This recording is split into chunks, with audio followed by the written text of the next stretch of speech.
एक महत्त्वाची बातमी मंत्रिमंडळाची। राज्याचे मुख्यमंत्री देवेंद्र फडणवीस यांच्या अध्यक्षतेखाली राज्य मंत्रिमंडळाची बैठक पार पडली। आजच्या बैठकीत 21 महत्त्वाचे निर्णय घेण्यात आले। त्यामध्ये सार्वजनिक आरोग्य विभागाने महत्त्वाचा आणि मोठा निर्णय घेतलेला आहे। महात्मा फुले जन आरोग्य योजनेमध्ये विविध प्रकारच्या 2400 आजारांसाठी आता मान्यता देण्यात आली।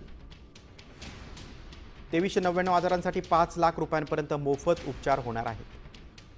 काही गंभीर आजारांसाठी 10 लाख रुपये देण्याचा निर्णय घेण्यात आला आहे। राज्यातील सार्वजनिक आरोग्य विभागांतर्गत शहरी आरोग्य आयुक्तालय स्थापन केले जाईल। चंद्रपूर जिल्ह्यातील मुलं इथे 300 प्रवेश क्षमतेचं नवीन पदविका अभियांत्रिकी शासकीय तंत्रनिकेतन देखील सुरू करण्यात येणार आहे। छत्रपती संभाजीनगर जिल्ह्यातील पैठण इथे दिवाणी न्यायाधीश वरिष्ठ स्तर यांचं न्यायालय होणार आहे। राज्य मालमत्ता पुनर्रचना कंपनी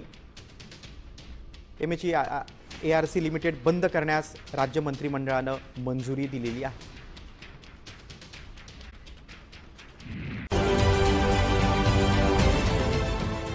देश विदेशातील प्रत्येक घडामोडींचे लाईव्ह अपडेट मिळवण्यासाठी आता साम टीव्हीच्या सर्व सोशल मीडिया प्लॅटफॉर्मला लाईक, फॉलो आणि सबस्क्राइब करा।